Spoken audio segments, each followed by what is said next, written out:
Ito guys, shout out sa mga naantalang videos ko, hindi nakapag-vlog na matagal. Ito po kami muli para maggawa ng bahay, mga lodi. Ito mga Brad, long live Alpaca Paro. Naghuhukay kami ngayon dito sa bahay naming gagawin.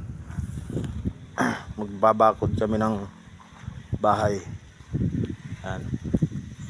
Ayan yung bahay na gagawin namin.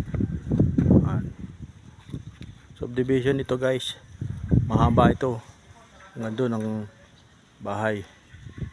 Yan, dugtong-dugtong sila guys, parang apartment, dikit-dikit ang bahay. Yan. Ngayon kung guys, kami dito sa ginagawa na ito, makikilala kami dito guys. Marami kami ditong pwedeng gawin na extension na bakod. Ito yung guys yung lugar na gagawa namin.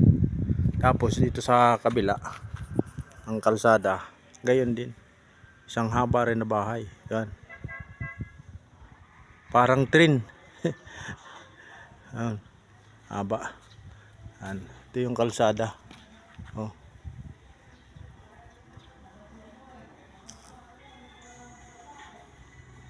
Yan guys, ito naman yung sa likuran ko. Yung dulo niya ng gate guys, kaya marami itong bahay sa likod. Malawak ito guys, kaya umpisa na kami mag-work. Unang work namin to, unang araw. Yan. Ito nga pala yung aking pamangkin na katulong sa pagtrabaho. At ito yung sidecar na pinapasada ko. Sinervice muna namin para hindi kami mag-commute. Guys, sige, manood po kayo sa aming gawa. Magla-live po ako mamaya. Ito po yung loob nito. Yan. Ito tatiles po namin to guys, para sa sunod na vlog ko. Ito ay maganda na, naka-tiles na ito. Ito po yung CR nya. Yan, CR dito sa baba. Ito po yung labahan. Gagawin din po namin ito guys. Yan, haharangan namin dyan, asintadahan dyan, tapos lalagyan ng bubong para hindi kita yung kapitbahay. Yan.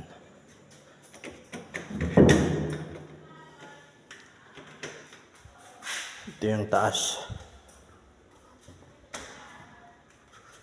Sabi guys, ito ay pipinturahan pa.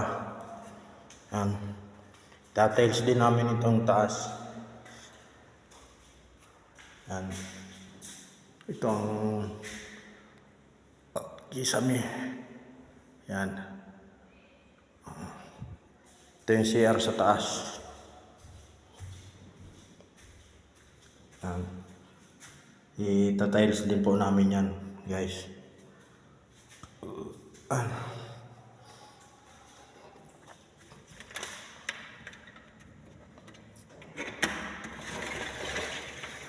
Ito yung bububungan, yung baba na sinilip natin kanina.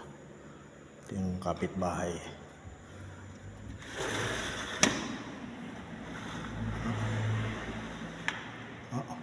Ano nito?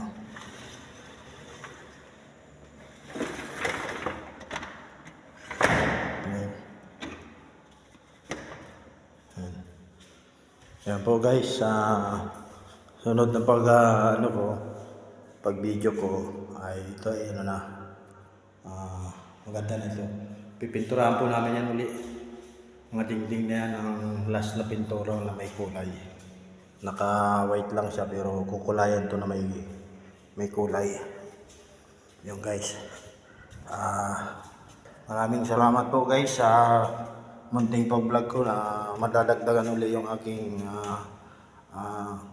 kaalaman sa paggagawa ng construction site.